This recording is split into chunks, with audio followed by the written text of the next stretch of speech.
So ayan, ito na naman tayo, magluluto na naman tayo. Ayan, mga angket, matayo na nyo ha. Nanakaw muna tayo. Hindi, pero pinalam namin yan. So ayan, napakahirap pala mga angket ng nyog ah. Ang sakit sa katawan. Siguro sa mga sanay, hindi. Kasi hindi naman tayo sanay mga angket eh.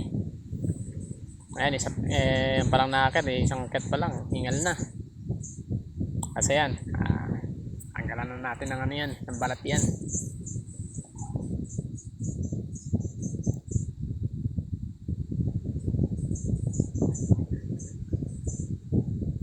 So, sanay na sanay sa ano.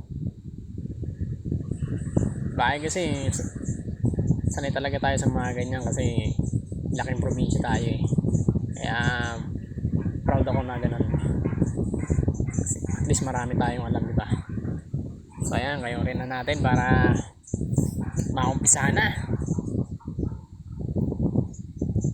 So ayan, panunada siya si Papa yan.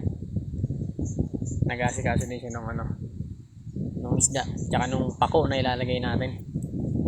So ayan, napakaraming pako ngayon binigay sa amin dito. Ayan, si Papa yun na gano'n, pinaksil niya muna para sarap yung isda.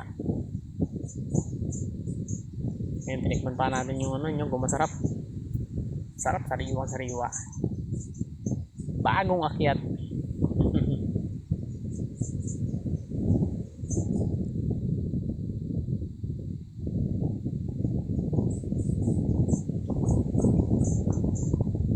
So, yan, matapos na nga tayo sa pagkakayod.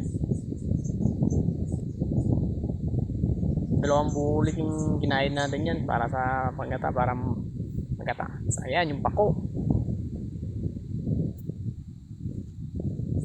Sariwa, bagong bitas. Daming pako dito guys, ano, sa Infanta Quezon, napakarami. Tapos ayan, yung pinapaksiw na natin, no? Siyempre, hindi mawawala yung sili yan. Para sa mga bigulano. So ayan, yung gata na nga. Tapos yung pako nakalagay na sa gata. Sarap. Ayun, ready to eat na. So yun, sana natakam kayo. Yun lang.